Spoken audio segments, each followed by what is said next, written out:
নমস্কাৰ, কি খবৰ? আশা কৰো ভালে আছে। মই অন্য বিদ্যালয়ৰ স্বাগতম জনাইছোঁ। আজিলৈ এই চয়া দেখিছেনে, মাটি কঁঠালৰ জাম মই খুলি দেখাইছোঁ কেনেকুৱা হৈছে, আৰু খুবেই ভাল হৈছে।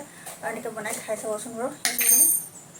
চাওক, খুবেই ধুনীয়া হৈছে বনাবলৈ। আপোনালোকে এনেকৈ বনাই খাই চাবচোন। আৰু মই ৰেচিপিটো দিম, আপোনালোকে সম্পূৰ্ণকৈ চাব। চাওক, এইটো খুব বহুতেই ধুনীয়া হৈছে খাই।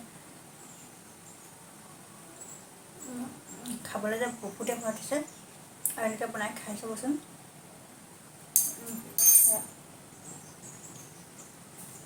এই চপাতি খৰিছোঁ, এইটো 1 লিটাৰৰ বটল হয়। 1 লিটাৰ বটলৰ পৰা ফুলকৈ হৈছে।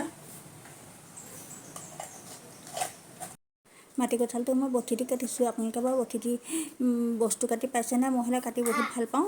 বটি দি কাটিবলৈ বহুতেই সহজ হয়। আৰু ইয়াত দেখিছেনে, কাটি কৰি হৈ গ'ল 4টা মাটি কঁঠাল। তাৰপিছত এইখিনি এতিয়া মিক্সিত পিছোঁ, ধুনীয়াকৈ পেষ্ট এটা বনাই লওঁ।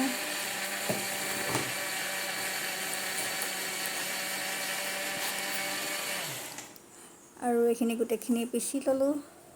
এই ধুনীয়াকৈ মিহিকৈ পিচি লৈছোঁ। এইখিনি এইটো জাৰ 1 জাৰ হৈ পিনেও আকৌ মিক্সি জাৰটো ফুল হৈ আছে। আৰু এইখিনি এতিয়া চেকি ল'ম, কাৰণ আঁহ থাকি যায় যে মাটি কঁঠালত, সেইকাৰণে মই এইখিনি চেকি ল'ম ধুনীয়াকৈ। এইখিনি ধুনীয়াকৈ চেকি ল'লোঁ। ইয়াত চেকা হৈ গ'ল। এতিয়া এইখিনি কেৰাহীত বাকি ল'ম। আৰু ইয়াত মাটি কঁঠাল মানে জুখি ল'ব লাগে। মাটি কঁঠাল যিমান হয়, এই মানে কাপ এটাত জুখি ল'বলৈ, চেনিও সিমান পৰিমাণে দিব লাগে। কিন্তু মই ইমান বহুত বেছি চেনি দিয়া নাই, মাটি কঁঠাল বহুত বেছি হ'ব। যদি জোখোঁ তেতিয়া 1 লিটাৰতকৈ বেছিয়ে হ'ব। কিন্তু মই চেনি ইমান দিয়া নাই, আধা কেজিৰ অলপ বেছি দিছোঁ। কাৰণ বহুত বেছি চেনি খোৱাটো যিহেতু স্বাস্থ্যৰ কাৰণে ভাল নহয়।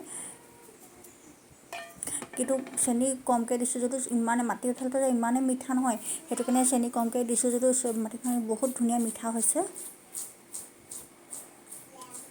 আৰু এইখিনি এতিয়া মিডিয়াম ফ্লেমত এতিয়া বহুত দেৰি লৰাই থাকিব লাগিব, মানে 15-20 মিনিটমান লাগি যায়। ধুনীয়াকৈ লৰাই গৈছোঁ।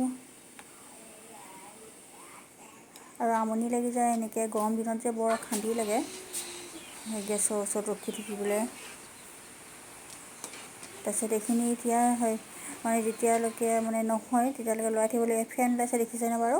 এই ফেনখিনি এতিয়া মই কাঢ়ি দিম। ইয়াত মই অকণমান ক'লা নিমখ এড কৰিছিলোঁ, আৰু সেইটো দেখুৱাবলৈ নহ'ল। আৰু এইখিনি গেছৰ ফ্লেমটো অফ কৰাৰ পিছত যেতিয়া নমাই থোৱাৰ পিছত অকণ গোল নেমু বা কাজি নেমু এড কৰি দিব লাগে। তেতিয়া ভিনেগাৰৰ নিচিনা কাম কৰে আৰু খাবলৈও বৰ টেষ্ট এটা ওলায়। তাৰপিছত আৰু এইখিনি এতিয়া ওলাই যেতিয়া আঠা নিচিনা, হাতেদি চুই চালে গম পাব যে আঠা নিচিনা হয় অকণমান, তেতিয়া এইখিনি অফ কৰি দিম। আৰু ভিডিঅ'টো মোৰ কৰিবলৈ নহ'ল, কৰিছিলোঁ নে ডিলিট হৈ থাকিলে গমেই নাপালোঁ। আৰু অকণমান পগাই পিনে তাৰপিছত যেতিয়া আঠা নিচিনা হৈ যাব তেতিয়া নমাই থৈ দিম। এয়া মোৰ হৈ গ'ল ইমানখিনি মাটি কঁঠাল, আৰু খুবেই ভাল হৈছিলে খাবলৈ। আজিলৈ বাই বাই।